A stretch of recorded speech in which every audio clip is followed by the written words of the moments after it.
Well, hello and welcome to Following On County Cricketer. I'm Jon Norman with a very croaky voice this week. Alongside me, Nick Friend and George Dobell from the Cricketer magazine, and as ever, double Ashes winner Steve Harmison. Looking back at round 6 of the County Championship and ahead to the first few matches of the T20 Blast, which gets underway this week. The County Championship having a month off. Essentially, the players going on holiday and playing some T20 cricket. But this show will continue throughout the summer. So we will start looking ahead to a little bit of the 20 over stuff. We're going to look back at the England squad announcement, which took place last week. Sad news surrounding Jofra Archer, who has suffered another injury mishap. So he's set to miss the summer. And we'll be discussing all the other big talking points. Also, we've had so much online in terms of questions, so we're going to have a bumper mailbag this week as well. So look back and answer some of those questions. So thanks for joining us, whether it's on the Following On podcast feed, TalkSport 2, the Cricketer magazine's YouTube channel, or indeed Steve Harmison's YouTube channel. This is Following On County Cricketer.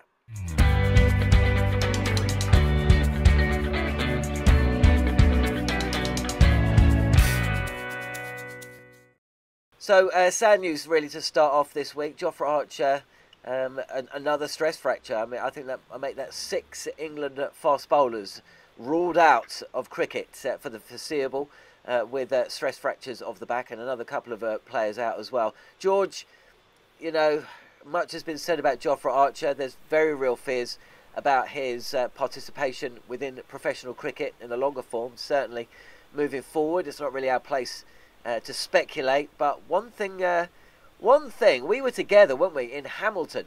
Was it Hamilton or Mount Maunganui? I can't quite remember. When Jofra Archer was bowled for 42 overs in a test match. And, yeah, I mean, I'm not sure that there will be fingers of blame in terms of, you know, his injury problems, be it the elbow or the back. But it would be a horrible, horrible feeling if that's the best and worst that we've seen of Archer, from Lords in 2019 to bowling 42 overs later that year. You know, we've glimpsed what was possible, but sadly we've seen the reality with the handling of him as well. And you know, if we are going to miss more Jofra Archer, it's going to be a huge blow, not just to the game, but for the player himself. It was Mount Maunganui. I mean, that's the main thing, that he is quite a young guy with a lot of his career in front of him, and it promised to be a really special career. And absolutely there are worries about the viability of his career as a fast bowler now. Other people have been down this road and have proved that there can be life beyond these injuries. I think the real worry is that he's got this stress fracture of the back without returning to competitive cricket. That is unusual, because the previous injury was, I think it was a stress fracture to the elbow, which had reoccurred. So it's a worry that he hasn't played a lot. On a positive side, he is skillful enough to reinvent himself, you know, Corey Collymore style. But that's not quite the same as what he was before. You know, if it is the end, it has been already a fairly special career. You know, let's not forget, he was a huge part of England winning the World Cup. I honestly don't think they would have won the World Cup without him. And a bit like Simon Jones, I guess, who played that huge part in 2005. You know, some players burn very brightly, but quite briefly. But really, let's hope it's not the end. This is crushing news for him in particular. It's terribly, terribly sad. And I'm sure everyone in cricket, you know, wants the best for him. But as I say, I am concerned that it's an injury to his back before he had returned to competitive bowling. That, you hear alarm bells, don't you? Harmy, you know, obviously you've got a career in fast bowling, personally and anecdotally, and of course Simon Jones is still one of your best friends from cricket. You know, there's obvious concern, but as someone who's been there and through this kind of thing, do you see a way out for Archer? Do you see a way back, rather? Yeah, I see a way back. Yeah, of course. I think, like George mentioned, he's young enough, very, very skillful, and the flexibility he has and the sort of the way he bowls, you know, because of his action, I think he'll come back. He could come back at a similar pace that he was before. But it just shows, and like I ranted last week about fast bowlers, when you come back from injury, the first 3 or 4 weeks of you coming back from injury are the ones that are the hardest 3 or 4 weeks because of the rest of your body, what it takes a toll on. That's when you're really sort of vulnerable for getting another injury. And unfortunately for Jofra Archer, as well as 1 or 2 others, that, you know, coming back from an injury that's when you are at your most risk of picking up a different one, because everything hurts, everything's sore, everything's stiff when you first come back. And it's about managing your body through that, you know, initial process. And unfortunately for Jofra, he's picked an injury up, trying to possibly, not, I wouldn't say consciously changing his action, but he must be doing something different to help the injury that he had, which was the elbow injury. And he's putting stress on other parts of his body, and unfortunately his back hasn't been able to hold up. But I can see him coming back and playing. Whether he feels it's the right thing for his body to go back and play with a red ball or not, that would be something in his mind and only his mind alone. But I can see him coming back at a similar speed than what he was before, because just by the nature of the action that he has, and the flexibility that he shows in that action, I think he'll still come back at a decent speed. Nick, let's move on to the other big story from the last 7 days, the England Test squad announcement. We were actually expecting more than let's see, 13 players named. We were expecting a couple more than that. So looking through the list, Ben Stokes, obviously captain, James Anderson.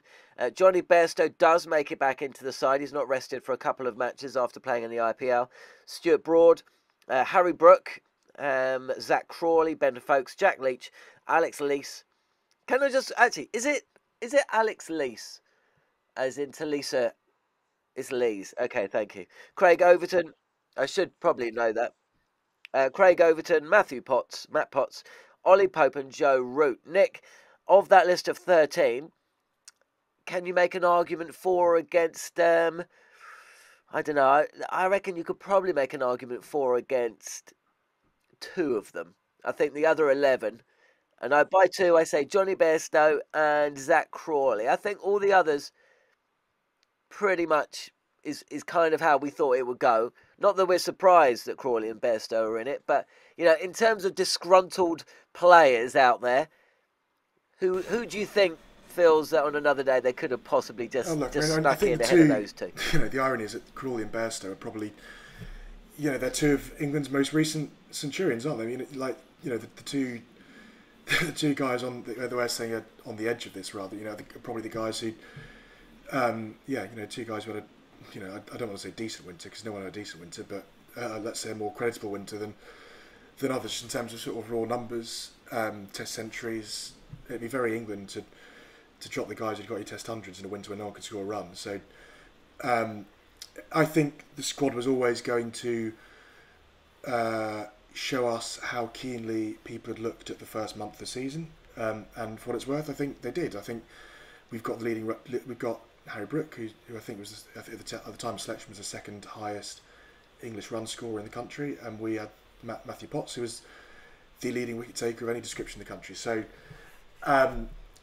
there'll always be guys who could have been picked. There'll always be guys who score more runs in county cricket. But equally, you know, if you're expecting a county select 11 when they name the Test squad, you're a week early. You know, that was named yesterday. It's not an England Lions squad.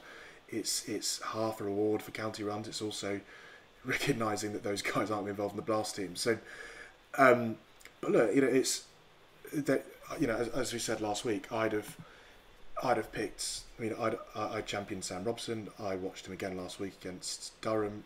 I still think Sam Robson should be in the squad.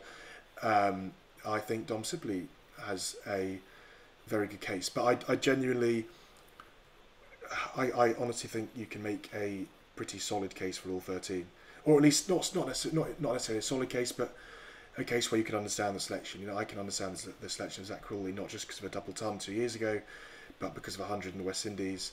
And look, he got 250s last week, and as he said afterwards, if those 250s start a run of form where he goes well in the series against New Zealand, then, you know, then suddenly a slightly inauspicious start to the season when a load of guys at Kent were scoring more runs than him, let alone across the game scoring more runs than him, then suddenly that all that's sort of behind him.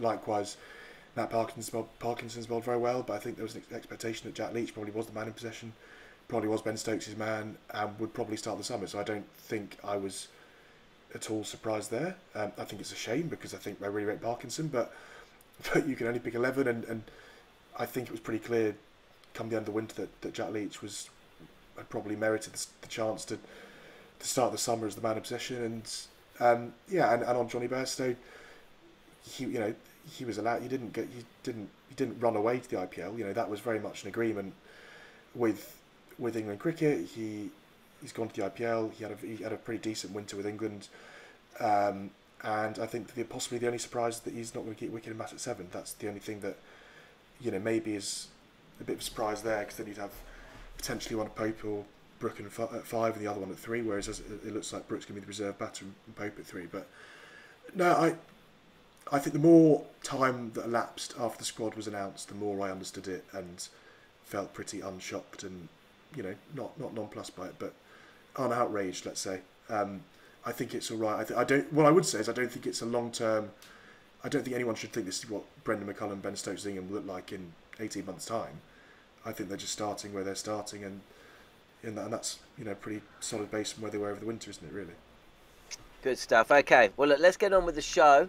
But before we do, I've got a quick question for you, George. So the selection panel was made up of Rob Key, Brendan McCullum, Ben Stokes, Mo Bobat, James Taylor, and David Court. Now, excuse my ignorance, and no, I'm not trying to be insulting here at all. But can you tell me what David Court, or who David Court is? Player ID lead. No. Not really. Oh no, not really. I don't know him, and I don't think they actually were selecting. I don't think they had a vote. They had a voice. He was named on the selection panel. Yeah, but he wasn't one of the people who actually, made the final decisions. I think it was the 3 of them, wasn't it? It may have been 4 of them. But I don't think Mo Bobat was I tell you what, George. Go on. I was just going to say, if you don't know, then I certainly don't. I certainly feel less bad about not knowing. If you remember, there was I sent a tweet last week asking, what all the departments involved in planning and performance do if you end up picking a number 3 who's never batted at number 3, and all the bowlers are injured. So these guys have the job titles and the responsibility, but they don't actually seem to take much. And just go on, I was going to say, George, just to follow up on what you mentioned, that I must admit, I had an argument with Neil Colleen, Durham's bowling coach. You'll not like me for saying this, but he was he will like me for saying it, because he was right and I was wrong. But what you're saying, what you tweeted, George, to add another one to that, I couldn't understand why Matt Potts didn't play for Durham last week. But then all my rants about fast bowling, when Killer disagreed with me, I actually seen the point after I put the phone down that it was right for Potts not to play last week, because the amount of overs he's bowled, the young body. But I'm like, really? 3 games into the season, when Saqib Mahmood gets injured, Potts is in the game. Potts is in selection for the 2nd of June. And Durham have got 4 games between now and the 2nd of June. The one game I'd have been championing him to play would be Middlesex, because the batting unit that Middlesex have got, and Lords. The kid hasn't played a red ball game of cricket at Lords. So it's a difficult place to go and make your debut, and it's a difficult place to learn how to bowl. He could have done it in front of 1,500 people 2 out of 3 days, and learn how to hit lines in the areas where you use the slope, he goes for you, it goes against you, as opposed to, and that comes down to the planning department that you were mentioning, George. Again, ECB just baffles me. So how Potts' programme wasn't to play at Lords the week before, or 2 weeks before the first Test match, is baffling. So on that, if the plan was for Pope to play at 3, bat at 3, why wasn't he batting at 3 for Surrey? Absolutely. Why not more joined up thinking? And also, can I just add in there, George? Because I was at I was at Beckenham, and I'm not, I saw Bats and Alex Stewart, and had a little chat. And I said to them, you know, how many overs is Sam Curran going to bowl? You know, and Stewie put his hand up, and went like that. He said he's an ECB player, so you know we are helping. So he'll bowl 5 overs. So it can be done, can't it? It can be done. And the other one is Harry Brooke, who's clearly a very talented, eye-catching player with a lot to like. But he's been scoring his runs at 5, 6, and I kid you not, 7. You're not preparing for Test cricket if you're batting down there. So why is he not batting at 3? If he bats at 3 in county cricket, I think he'll be better prepared to bat at 4 or 5 in Test cricket. And again, you can see why they wanted Joe Root to make it at number 3. It solves a lot of problems if he can bat at number 3. There's no right and wrong with that decision, by the way. You know, there are pros and cons on both sides. But at the moment, you've got basically the big 3 at 4, 5 and 6. So all the youngsters have to sort of either fit in or miss out round them. And don't know, that doesn't seem to be making things as easy as could be. So anyway, a lack of joined-up thinking, despite the fact that there are lots of people supposedly in positions involving planning. Right, let's get on with the top line. The top line. Okay, guys, I think, well, there was some joined-up thinking, certainly some agreement. Middlesex, Toby Rowland-Jones, for certainly myself, Nick and George, we kind of thought that between them, there's your top line, really. Top of the group, and they've had a really impressive start to the season. I mean, how many injuries to England bowlers would there have to be for Toby Rowland-Jones to get a call-up, do you think, George? That is a really good question, because in terms of sort of horses for courses, yeah, he might be. So probably not that many more.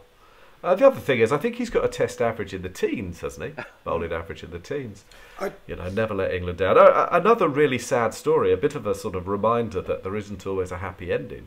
You know, if you're looking at the Jofra situation, because he was doing everything right, looked like he was going to go to Australia on the Ashes tour, looked like he had the action, the ability that might enjoy the extra bounce on those wickets. And it was never to be. So, not masses more. There is generally a temptation to look to the future in this England side. But, you know, Stokes and Key have both said, if we want to pick the best players right now. I think he's 34, isn't he? It would be sort of ironic to drop Broad and pick someone a year younger. It would be a bit like Martin Bicknell, wouldn't it? At being picked at the Oval. The one thing I'd say on Rowland-Jones, and this isn't at all critical. For one, I don't think he's been hard done by not being in discussions. Let's say he's hardly been fit for a few years. I mean, I dare say he's surprised himself, and I dare say surprised Middlesex by being fit to have taken 30-odd wickets in 5 rounds of games, I think is what he's done. They've had to manage their resources very carefully because they've got Tom Helm as well, who's had a bit of a side problem, and between Helm and Rowland-Jones, they've said they've not really had either of them for long periods in the last few years. And on top of that, they've had the speed gun at Lords for the last few weeks, and if those speed guns are accurate, he is bowling max mid-late 70s. So he bowled beautifully against Durham, and I was there for his second innings 6 for actually, and part of his first innings 4 for. He took 10 in the match, and he, as I say, bowled brilliantly. That's certainly not to criticise at all. I think he's a very good bowler, and bowled beautifully at Durham's left-handers, of which there are about 6, I think. But yeah, as I say, I think I'd be careful more than anything because of his own body. And if we're talking about England injuries, this is a guy who really has spent most of the last 4 or 5 years battling them himself. So one step at a time, as it were. Even though, as we say, England don't have many bowlers left before we probably do turn back to him. He could be a Neil Mallender type selection, though. Do you remember Neil Mallender came in, played 2 tests, took a 5 for at Leeds, I reckon. I mean that could happen. It's not impossible. Yeah, it is. But I mean, I suppose at the back end of his career. So if they are genuinely picking the best people for the job for each game, which I don't actually think is a particularly sophisticated approach, because it's always got to be a balance, then, you know, if these injuries keep coming, it is possible. A fairy tale, farewell test even, is a possibility. You would have to say he's probably not the answer to bowling Pakistan out in Pakistan. No. I think to answer your question, John, would be, a simple answer to your question would be, if one of the big two got injured, he might be a in-betweener. So Broad or Anderson got injured and it's a little injury, then they might look at something like Roland Jones just to fill that void, like Martin Bicknell did, like Neil Maunder did, but I can't see sort of any long-term future on it. It would be at Lords. You know, we've got 2 test matches at Lords. It could be something like that if one of the big two got injured, but apart from that, I don't think you could have someone like Craig Overton in the squad and Roland Jones, because I don't think there's too dissimilar to speeds or areas that the bowl. Even though I think Roland Jones is more skillful. Nick, was there a surprise that Peter Hanscom left Middlesex? The timing of that? I know he's got some international obligations. I'd say it was. I'd say it took me by surprise that the announcement came mid-run chase. that was, but it gave him the opportunity for a farewell 39 not out, whatever it was. I would say about Peter Hanscom is this. No, so he was always going away for the next month because he was in the Australia A squad for Sri Lanka, and his wife is due to give birth shortly after that. So there were certainly whispers of this that might happen, and so it wasn't a massive surprise that he wasn't. It wasn't that surprise, to be honest, that he's not going back. And quite frankly, with the greatest will in the world, it's not really worked. He's got 17 first-class hundreds. He's played Test cricket. He captained Victoria to the Shield final. He is undoubtedly a very talented, very good cricketer. But he's never really done it in county cricket, whether that's Middlesex, Durham, Gloucester, Yorkshire, and he's never done it for Australia and England either. But everything I've heard from within the camp is that he's a very good captain, a very very popular guy. He's just not scored the runs, and I think Middlesex, if you look at the successful teams actually in Division 2, all the competitive teams in Division 2, let's say, they've all got an overseas gun batter in the top 5, and whether that's Beddingham or Pujara or Rizwan, who's also not really scored the runs yet, and even Sussex last year when they tried with Travis Head and it didn't quite work. It doesn't. My point being is it doesn't always work, but let's not say it shouldn't have done, if that makes sense. I thought it was a pretty solid signing when they made when the deal came through. It's just not happened. He leaves without a half century at Lords, which is their home ground, which is obviously not all that useful. But no, it's not surprising not going back. I think they've got a top order batter lined up from overseas to fill in for the rest of the season. Tim Murtagh takes over the captaincy again, which he did last year when Hanscom went back early to prepare for the Shields, and they promptly won. I think they won 3 games in a row and finished second in that Division 3 thing. It's just not quite worked in terms of run scoring, but for what it's worth, he's by all accounts a very good captain, and he leaves them as one of 3 unbeaten teams in the country. I think, to be honest, the most impressive unit that I've seen, most organised sides in this first 6-7 rounds of games as well. So swings and roundabouts, I guess. Okay, good stuff. Well, that was the top line. Let's take a look at the moments of the week. Moments of the week. So, Harmy, your old mate Paul Nixon's saying it was his lowest moment as coach of Leicestershire. They lost again. That was certainly one of my moments of the week. Not a Leicester fan, are you?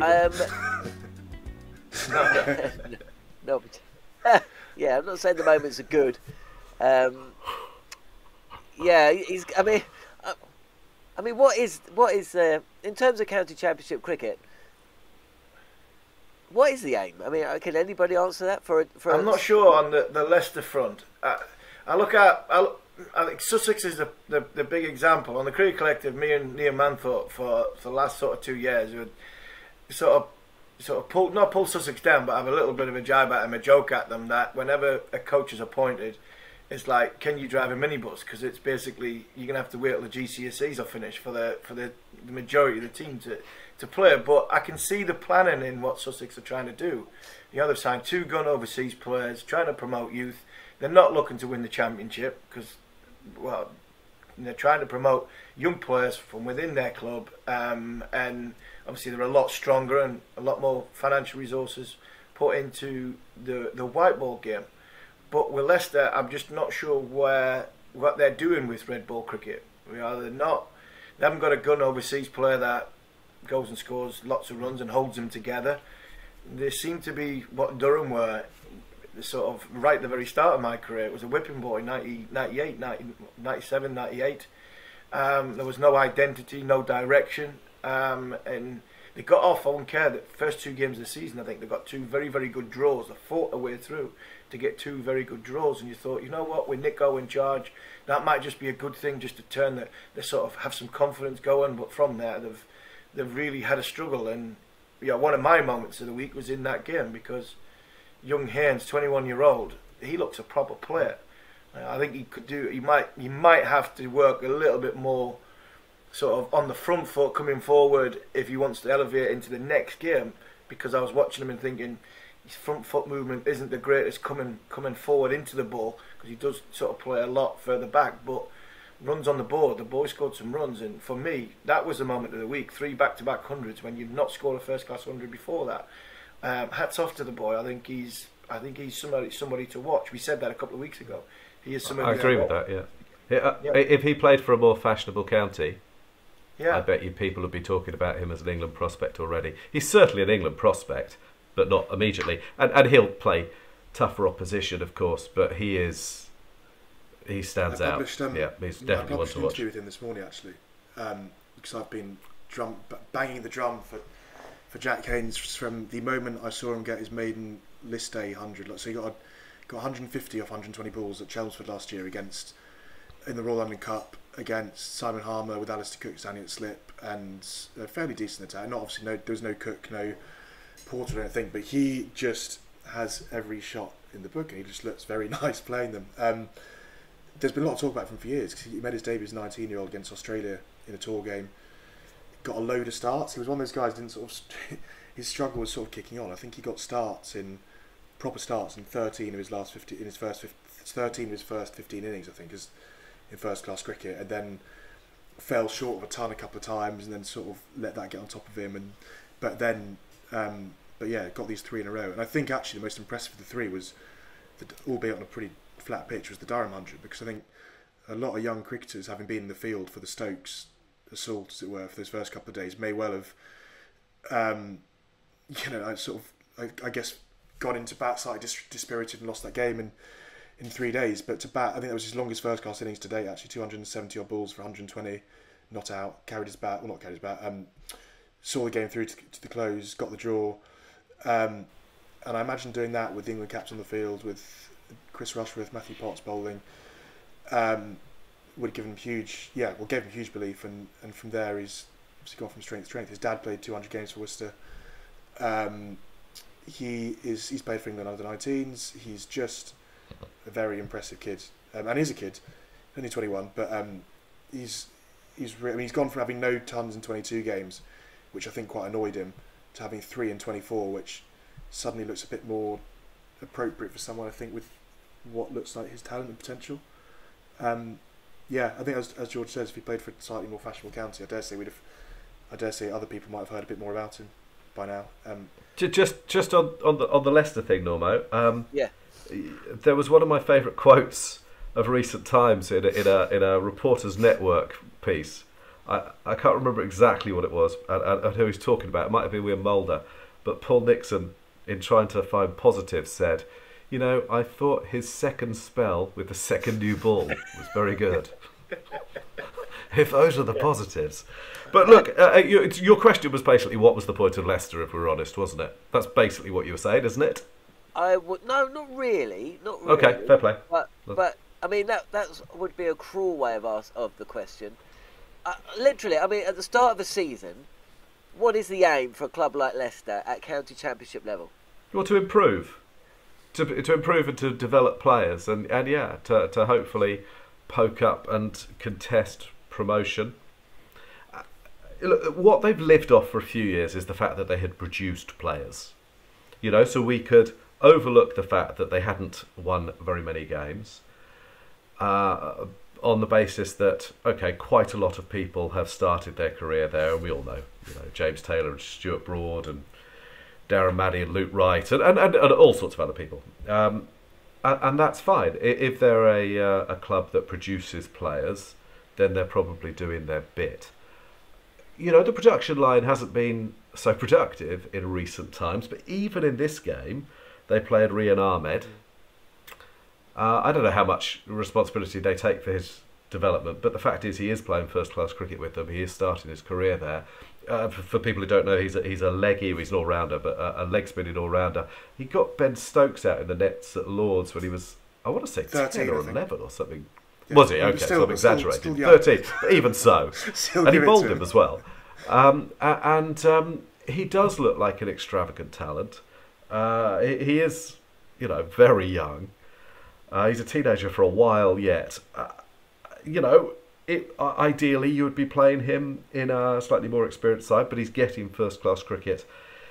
It is getting harder to justify them, I hate to say, but clubs do go through ups and downs, and they have generally got a pretty good track record of developing players. They're trying to be relevant in their community, which they haven't been brilliantly in the last few years.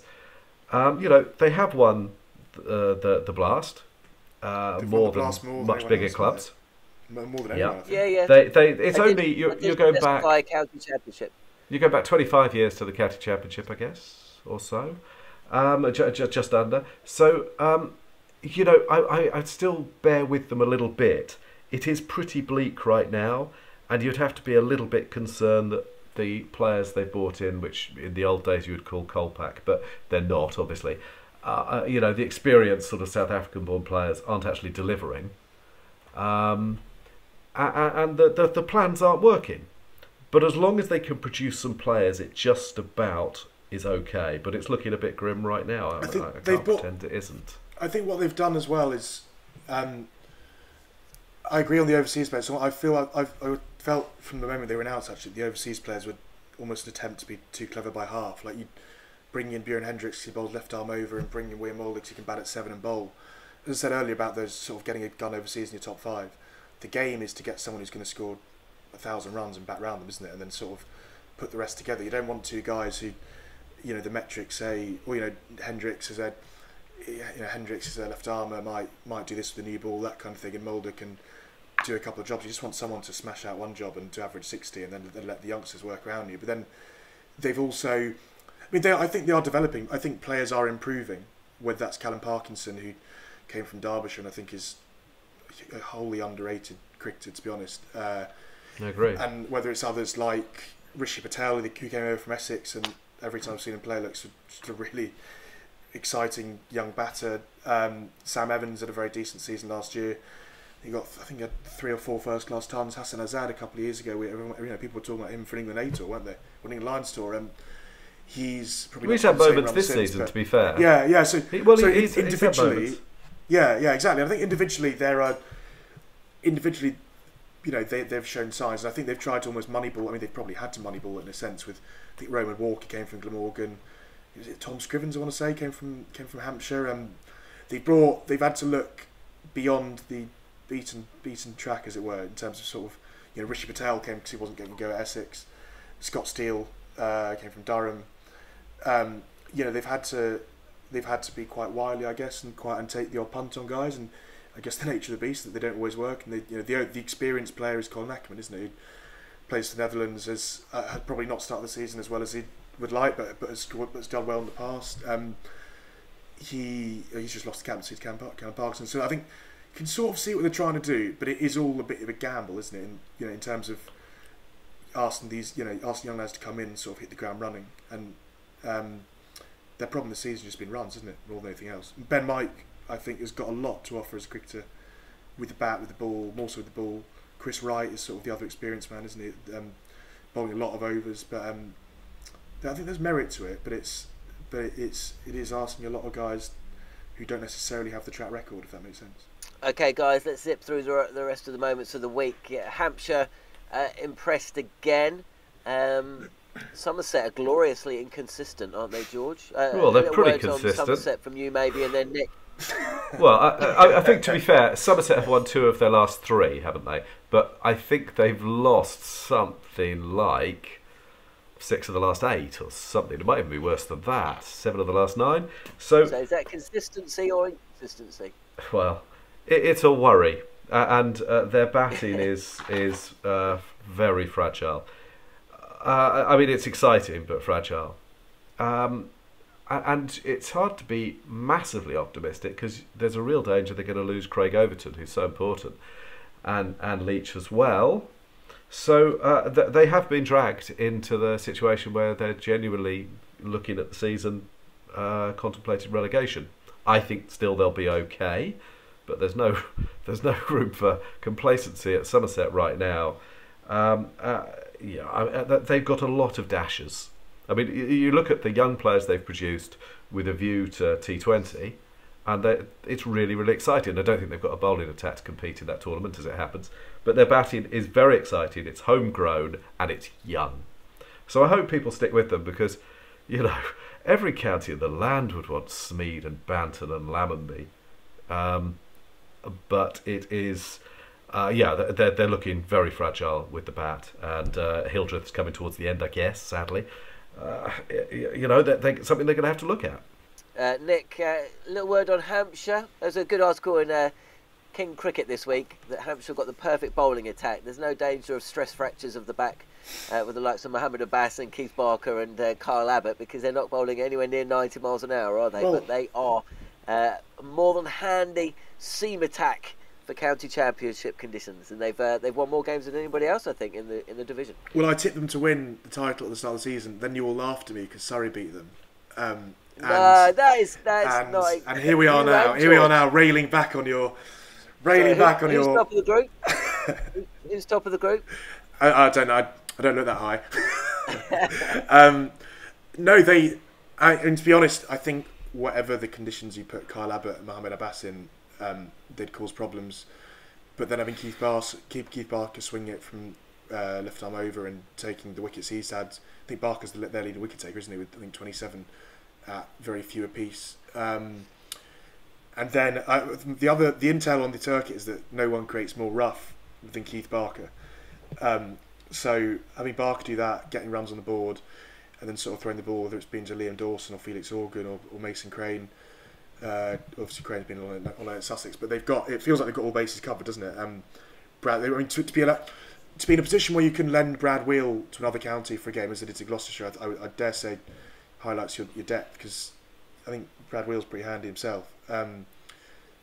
James Fuller as well, who cranks up a bit if they feel like they need a bit more pace in their side. So no, they're just good, aren't they? They've got. I think the arrival of Mohammed Abbas is just good.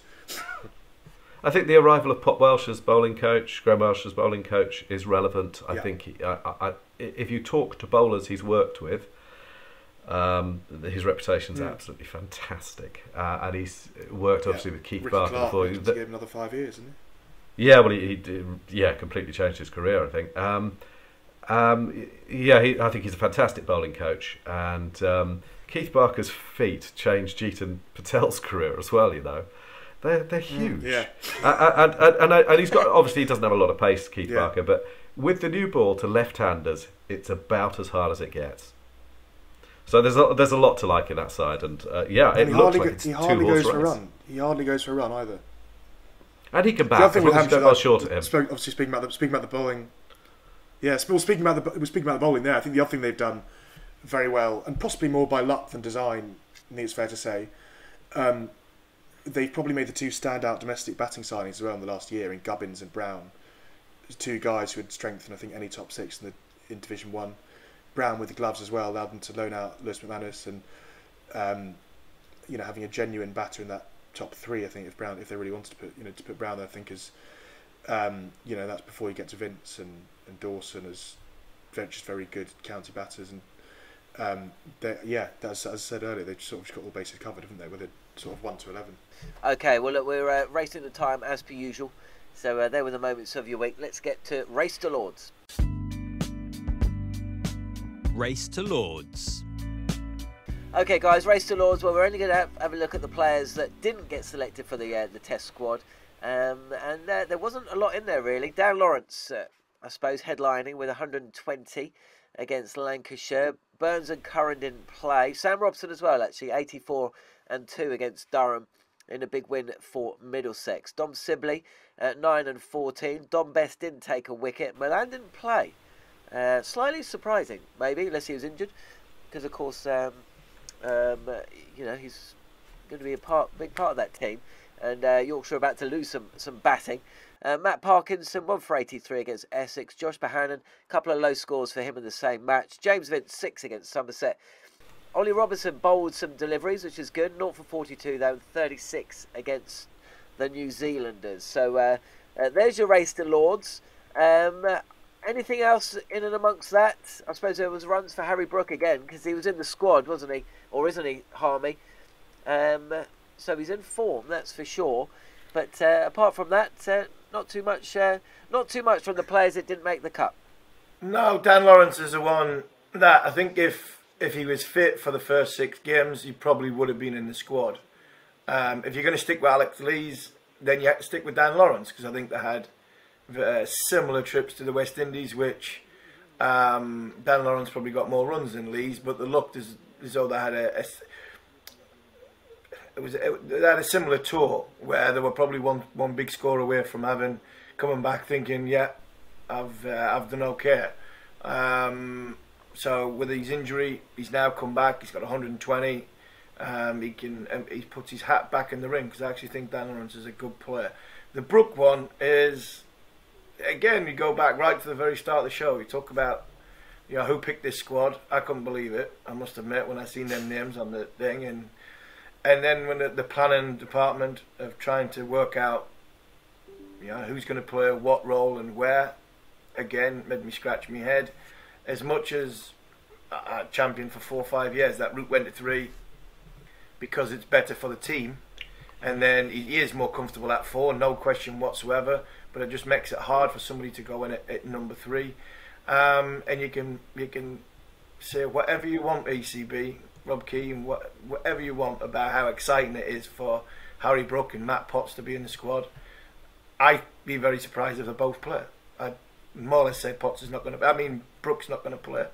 But with all the euphoria of we've got to bring Broden Anderson back, Broden Anderson this, Broden Anderson that, then they both play and Potts doesn't at Lords. I still can't see how they work out how you get Potts in unless you drop Stuart Broad and you've made a song and dance about bringing him back. So the Brooke one, I just don't see it. I don't see why he's not number 5 for England on the 2nd of June against New Zealand for what he's done so far in county cricket. Because he's been a standout performer. He's young. They've identified him years previous. And if there had been sort of big air tours in the last 2 years, he probably would have been on them. Went on the T20 leg of the West Indies trip. For me, he was a shoe-in about at number 5, which meant Bairstow had to keep wicket. But like I said before, who are these people that have picked that squad, and what do I know? I just make a noise. I just think he's got a bat higher up the order. Well, yeah, word say that Lawrence is. Yeah, I agree with that, George. I agree with that. I can't remember who it was. I'm not sure if it was Ricky Ponting or Shane Warne. Said a number of years ago, said if you want to be, if you play county cricket and you want to be a top 4, top 5 batsman internationally for England, you've got to bat 3 for your county, 3 or 4 for your county, because that's where it's tough. That's where you get your tough runs, and that's what stands you in good stead for international cricket. I can't remember which Australian, one of the 2 great Australians said that, but they were spot on. Okay, well, he's right. Look, he came, I saw that game this week, and he looks fantastic. You can fall in love with his batting real easy. But he came into bat in something like the 45th over, and he was out against the second new ball. So, look, he looks great. I don't want to take anything away from him, but it would be a lot easier to pick him if he were batting 3 or 4. And the guy we probably should start mentioning is Sam Haynes, because he's obviously been a talented player for years. He looks hungry as hell right now. And he is converting, which is what he hasn't done in the past. So one to look out for. Okay. John, just chuck in on Lawrence. That Lawrence, I believe, he's suffered a recurrence of that same hamstring injury. I think he entered his innings against Lancashire with a runner. So even if, and I think Harmy's right that I suspect had he been fit for the start of the had he been fit through the first set of games, he'd probably been the squad. He'd probably been named in the squads. I also think had he got 9 more runs in the Caribbean and got himself a ton rather than 91, he'd probably be in the squad. But such is the way that the game is obsessed with stats and all that. But no, I don't think he'd be available anyway from what it sounds like. And while we've been on this talking about Middlesex's overseas situation, they've signed Peter Milan to replace Peter Hanscom, who I believe George played for Warwickshire last year. Yes, he did, and underwhelmingly, to be honest. But the pitches were hard. Yeah, of course. South African opening bat, 32 years old. Has played a bit of Test cricket, hasn't he? I think. He played against England, didn't he? Yeah, he played against England. Yes, George, just while you were at the Warwickshire Yorkshire game, I know it's a bit off piste here, but there's a kid that's always intrigued me from the first minute I saw him, and that was Brooks, the bowler. And he's been ravaged with injuries. I see you got the England captain out, former England captain out, Joe Root. I've always liked him. How did he go? Because he's a big, tall lad who hits the deck quite hard. But I'm not sure with the injuries if he's lost any pace or not. Really, really good question. So he looked. You're right. He's exciting. I mean, he's one that the first time I saw him bowl, which I think was in the nets, I was like, "Who's that?" And I asked 2 people, and they both said he's going to play for England. And there's 2 people with Jonathan Trott and Ashley Giles. So it's interesting that you should point him out. So he's played a few times this season, and he did look as if he'd lost pace. In this game, he looked better.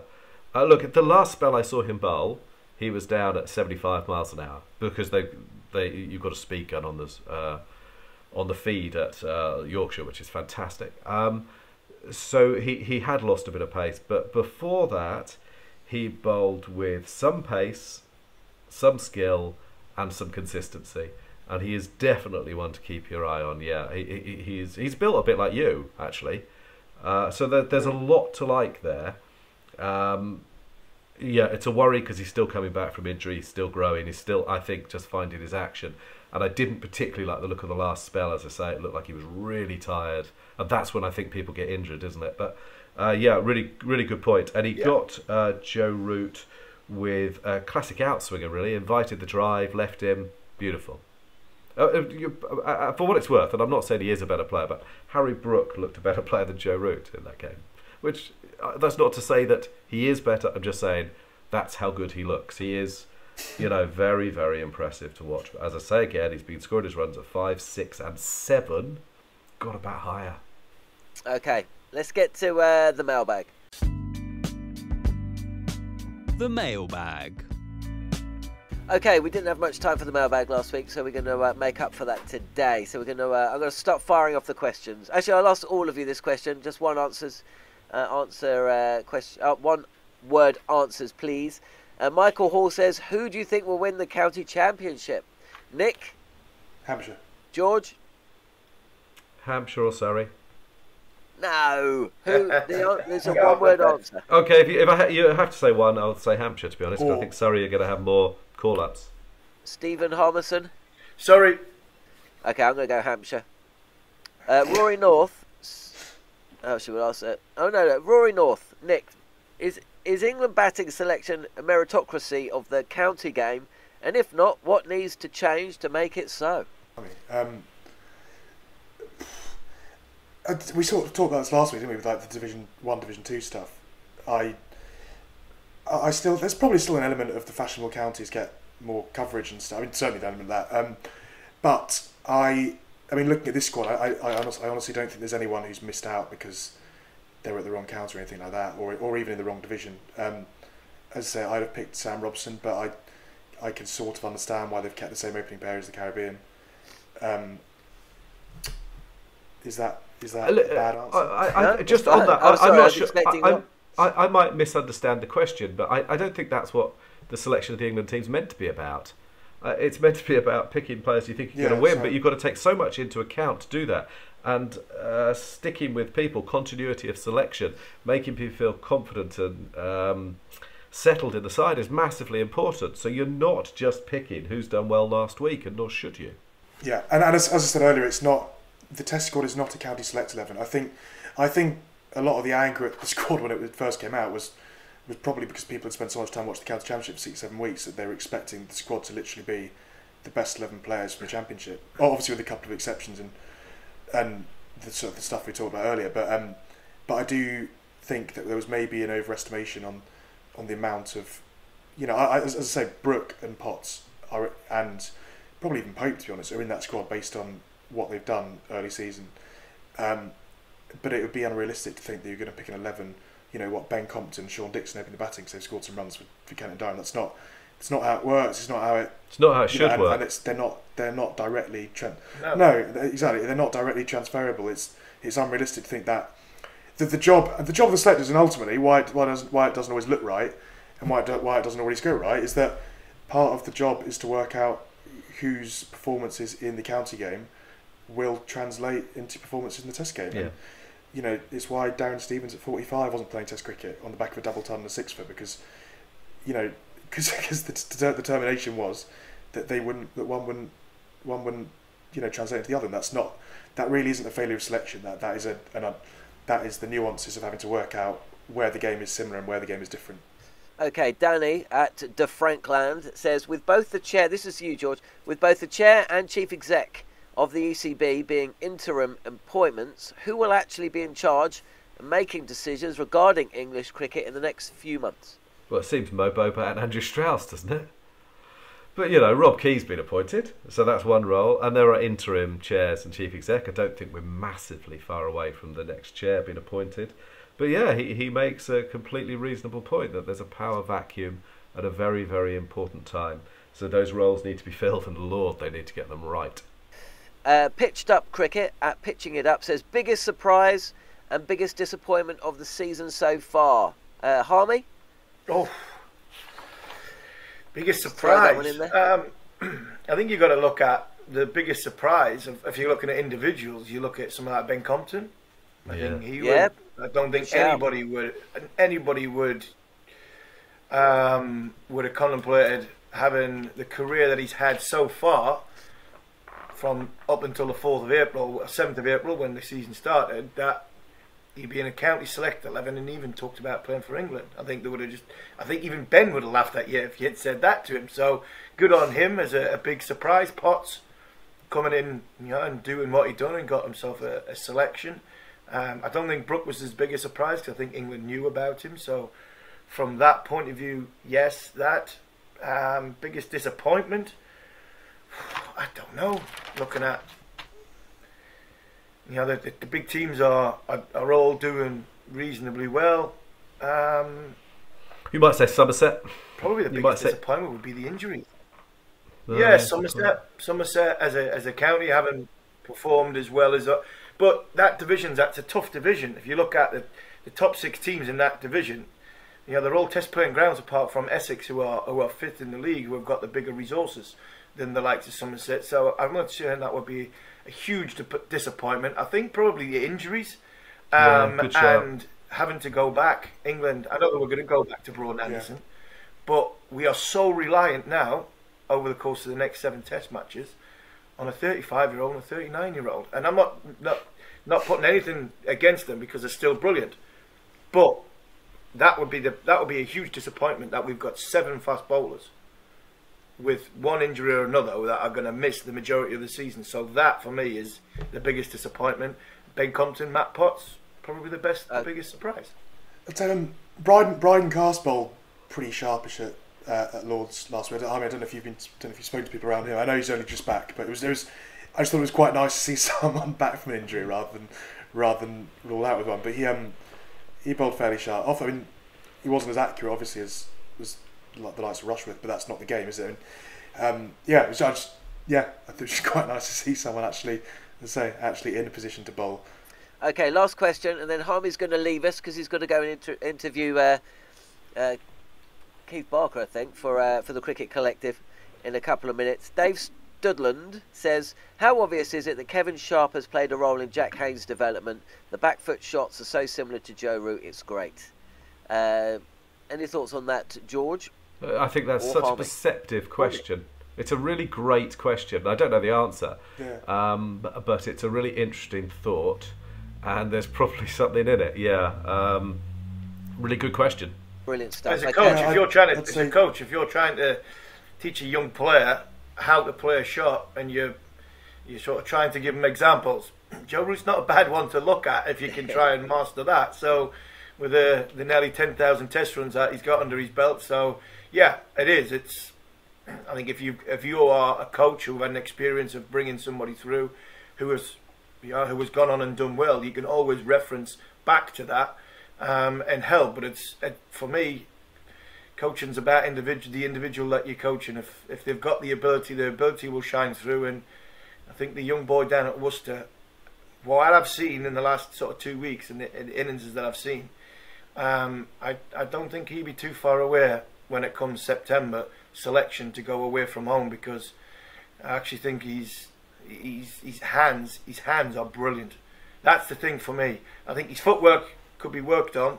I think as a bowler, talking from a bowler's point of view, international, they'll find a way of getting it up there. And I don't think he moves his feet as well as what he would need, because he would get challenged.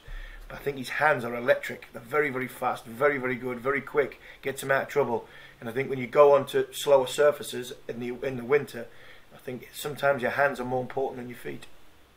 I'm really glad to hear Kevin Sharp getting some. Sorry, I was just going to say, I'm really glad to hear Kevin Sharp getting some credit, because I think he's a wise coach, and I wonder if he applied for more high-profile jobs, what would happen, because there's an awful lot to like. I mean, he's the guy who, for example, saw Libby playing second 11 cricket and got him to come to Worcester. We all know how that's worked out. You know, obviously played a big part in Joe Root and in Joe Clark as well. There's a lot to like about Kevin Sharp, and it's nice that he's getting a little bit of praise. He's done the whole pathway at Worcester, isn't he? He'd have coached Haynes in the twos, then took over the first team and won the Blast, and then took over this sort of player development thing, hasn't he? So, and everyone that's worked under him mentions him, which is always a pretty decent sign.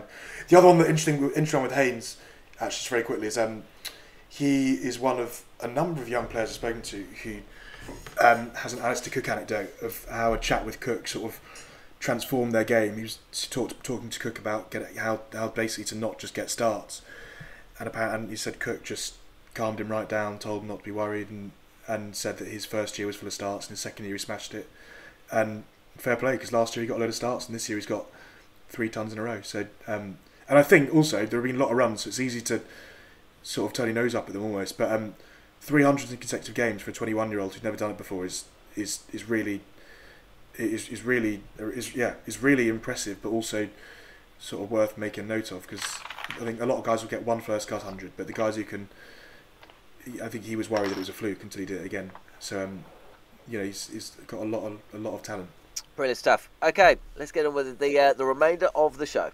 Okay, so final part of the show. We're just going to have a little look ahead to the T20 Blast, which got underway last night, and will continue throughout the summer. It's not going to be part of the school holidays this year. Maybe that's one of the reasons for the slow ticket sale. In the Daily Telegraph, which both myself and George have stood up, it does appear that the 100 seems to be taking a big bite out of the ticket sales for the T20 Blast. Almost like this problem has been foreseen for quite some time, but so it's coming to pass. And we don't need to go down the route of whether that's a good thing or a bad thing, but it's a reality, isn't it, George? The counties are going to suffer financially, because the cash cow that has been so successful over the last 20 years is starting to be depleted. Up to a point, yeah. I mean, obviously they get compensated, didn't they? So they get the 1.3 million a year. So yes, I mean the game has cannibalised itself, obviously. And if you put the schedule for the Blast this year is absurd. I genuinely wonder whether it's designed to fail. I don't think the ECB have tried to. In fact, I think they've tried to downplay it, to have a scorched earth policy in recent years. And I'll give you an example for people who think that's absurd. they count the sales for the figures rather for attendance at a Blast and 100 completely differently. For example, attendance at the 100 is anyone who's in the ground. It doesn't matter if they bought a ticket or not. The figures they give you for the Blast generally have been people who have bought tickets and attended. So those in rained-off games were discounted. So about 4 years ago, off the top of my head, they could have said that they had 1 million people attend or buy tickets for Blast games, but they didn't. They played it down. Yeah. Weird, yeah? Yeah. They've given the 100 the best of the schedule. They've given it the marketing, and what do you know? It's doing okay. And why wouldn't it? Because, you know, the games are very similar. Once you're in the ground and watching the cricket, barely tell the difference between 100 and Blast. And that's fine. I've got no issue with the product of the Blast, but yeah, it comes at a cost. And of course, it won't just be the Vitality Blast that it's hit. It will also be the 50 over competition, and it's also the championship, which is squeezed into the margins of the season. So, you know, the 100, there are things to like about it, but they come at a cost. And in terms of the Blast itself, the runners and riders, we're going to be focusing quite centrally on the Blast and England for the next month or so on the show. But Nick, who do you think is going to be there or thereabouts this season? Who are you looking forward to seeing the most? I think there are a lot of really good overseas players coming over. For a start, I think Surrey's resources are extraordinary. Quite frankly, the Narayan-Pollard duo, just off the top of my head, must be close to being as strong as it's ever been as an overseas pairing in the Blast. Certainly a high-profile overseas pairing. Not always there or thereabouts. I was fortunate enough to be down at Hove actually a couple of weeks ago to watch Sussex's white ball squad, as it were, sort of that small group of guys who were just on white ball deals, having a net together, and sort of did reinforce that however young their red ball side are, and obviously having lost Jordan and Salt over the winter, and David Rees as well, there's still a lot of know-how and talent there with Bapara and Mills and Wright, and actually Jofra Archer was having a long old bat that day as well. I might be one of the last people to see him play cricket before the stress fracture, to be honest. And then they've got a fair few overseas players coming over. I'm still trying to work out how they're going to.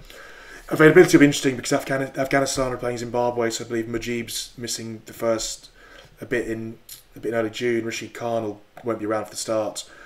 IPL playoffs and that Afghanistan tour. Obviously, Pakistan availability with an ODI series against West Indies is a bit of an issue for some as well, which is why Shaheen Shah Afridi is not going back to Middlesex. Mohamed Rizwan, I think, will go off as well at some point. Gloucester have got Naseem Shah for the start, haven't been injured for haven't been injured for basically all of their county championship run, apart from the first game. But yeah, I think it's hard to look past Surrey and Notts, given where Notts go every year and given how strong Surrey look. Obviously, Kent were excellent last year and won it. Lancs are going to have Tim Davids, Liam Livingston and Josh Butler in the same top 5, which will be extraordinary viewing, I dare say. And they will most certainly be there or thereabouts. Yorkshire likewise. I honestly think it's a very, very strong competition. Certainly when everyone's got the best players out there, which obviously, as I say, isn't foolproof. But yeah, there are a lot of very good players out there. I would tentatively, if you were pushing me for a favourite, I'd say that Surrey's resources are quite a thing. But I like Lancashire as well, and all the other ones I just said. Good stuff. Well, look, time is against us. We'll leave it there, but we'll be talking about plenty of T20 cricket over the next month or so. Nick, George, and Harmy, who had to head off to record an interview for the Cricket Collective. Thanks for your time as ever. Following on, County Cricketer will be back next week on Thursday. But for now, thanks for watching or listening.